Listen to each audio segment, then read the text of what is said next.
This is our 42nd President, Bill Clinton, born as William Jefferson Blythe III.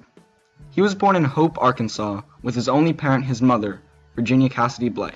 His father had died in a car crash only 3 months prior to his birth. In order to support her child, his mother moved to New Orleans to get a nursing degree, leaving her son to his grandparents, who instilled in him the importance of education. They taught him how to read, write, and count, making sure that he was reading books well before the age of 3. Once his mother returned, she soon married an automobile salesman named Roger Clinton, forcing them to move 2 years later to Hot Springs, Arkansas. He attended Hot Springs High School, where he was one of their best students and the strongest member of their jazz band, going on to win several titles for the school. After graduating from high school, he immediately went to attend Georgetown University, where he became an integral part of school politics. Ironically, when he ran for student body president in his junior year, he lost due to being seen as too political. One of the more controversial parts of his youth was the scandal involving the Vietnam War draft.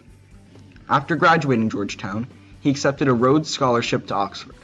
Shortly after arriving, he was called back for the draft. To avoid the draft, he enrolled in the Reserve Officers Training Corps at Arkansas Law School. But instead of going to law school, he went back to Oxford. Seemingly guilty, he returned and placed his name in the draft, but earned a high draft number of 311, meaning he would probably never have to be drafted to fight in Vietnam. He later on met his wife, Hillary Clinton, at law school, and with her as his partner, set out to become governor of Arkansas. However, his low political experience meant that he did not know what he was doing most of the time. He made several blunders, making him lose his second election to a Republican named Frank White.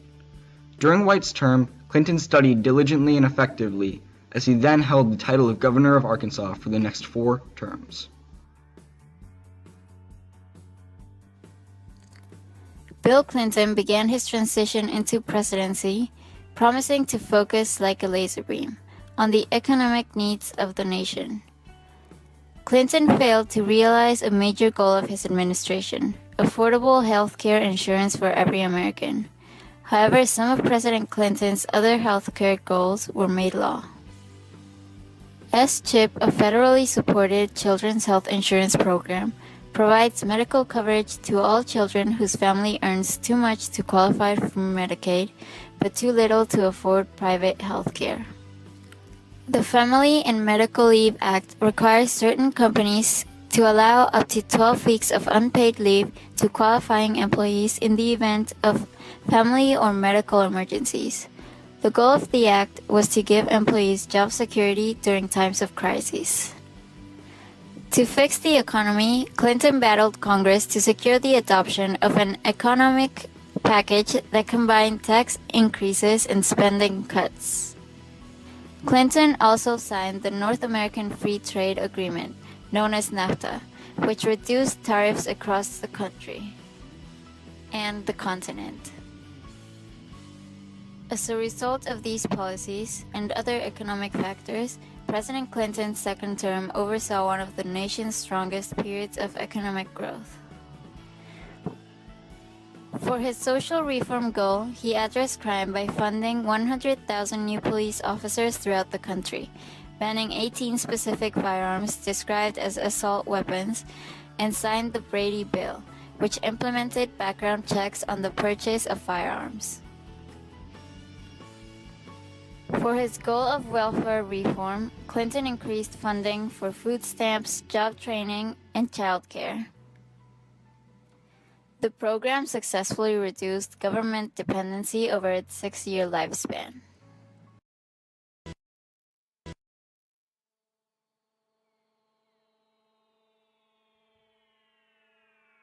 Overall, President Clinton believed in a strong foreign policy in which the U.S. maintains ties with Russia, China, and other countries, and also involves themselves in conflicts overseas such as Haiti and Bosnia.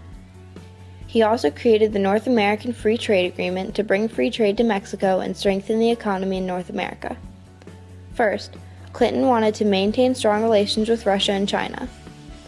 Although the United States protested attacks on rebels in Chechnya, Russia, and Russia criticized the U.S. intervention in Yugoslavia, U.S. and Russia cooperated on arms control and economic issues. Also, he wanted to increase trade in China, so Clinton supported a bill passed in 2000 that granted China permanent trading rights. Despite this, the U.S. had strained relations with China because Clinton wanted China to grant its citizens with more democratic rights, and there were concerns that China had stolen U.S. defense secrets. Additionally, Clinton was willing to use troops to end conflicts overseas. In 1991, military leaders in Haiti forced the elected president out of office. Thousands of refugees fled the military leader's harsh rule, so Clinton sent troops to Haiti and forced them to step down. In a new state in Bosnia, Serb militias began ethnic cleansing and killed or expelled thousands of Bosnian Muslims. In 1995, the U.S. helped negotiate a peace agreement, and Clinton sent U.S. troops, which joined NATO troops, to help ensure the deal. 3 years later, Serb forces attacked Albanians, and U.S. and NATO launched an airstrike against Serbian targets. Next, Clinton created the North American Free Trade Agreement, also known as NAFTA. NAFTA would bring Mexico into a free trade zone that U.S. and Canada had already formed. Supporters of this said that it would strengthen all three economies and create more American jobs. Opponents said that it would transfer American jobs to Mexico, where wages were lower, and it would harm the environment because of Mexico's weak anti-pollution laws.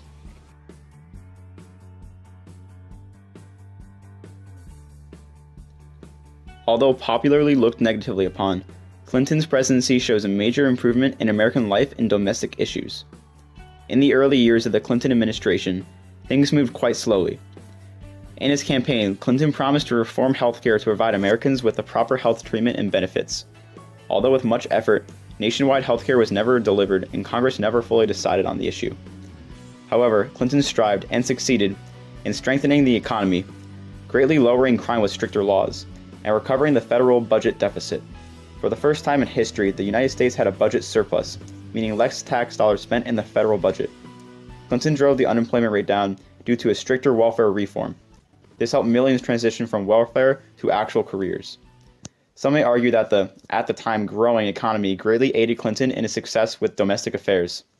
Nevertheless, Bill Clinton still stamped a legacy of major economic improvement and well-being. Clinton is commonly remembered with his impeachment due to the Lewinsky scandal. Starting in 1998, Monica Lewinsky, a 22-year-old White House intern, shared a sexual relationship with President Bill Clinton, aged 49. Clinton proceeded to lie under oath, denying any inappropriate relationship with Lewinsky. After Congress appointed Kenneth Starr to investigate into the case, the Starr report was produced and provided strong details and evidence to Clinton and Lewinsky's affairs. The impeached Clinton was charged with perjury and obstruction of justice on December 19, 1998, making him the second president to be impeached in history behind Andrew Johnson in 1868. Clinton made a public apology to the United States and admitted to having inappropriate relations with Lewinsky, however, still denied lying while under oath. Although found guilty, the Senate later acquitted Clinton of both charges on February 12, 1999. Many Americans argue that the scandal was unworthy of impeachment and that his prosecution was politically biased. Sadistically enough, both President Andrew Johnson and Bill Clinton's impeachments are similarly twisted due to the American political arena. Johnson, who stepped in after Lincoln was assassinated, was impeached because he violated the Tenure of Office Act, an act which was passed by the anti-slavery dominated Congress, who knew Johnson was looking to fire anti-slavery cabinet members whom conflicted with Johnson's pro-slavery agenda. After proceeding to dismiss his Secretary of War, Johnson was impeached. On the other hand, Bill Clinton, being an invitational Democrat, battled with a Republican-dominated Congress. Newt Gingrich jumped on and led Clinton's impeachment from an incident of perjury, where Clinton lied under oath about having sexual affairs with Lewinsky, even while acknowledging that the offense of Clinton's extramarital affair was indeed not a major violation, as Gingrich himself was participating one at the time. Instead of being impeached on the grounds of high crimes and misdemeanors, as stated in our Constitution, both presidents were just caught in the snag of an opposing Congress.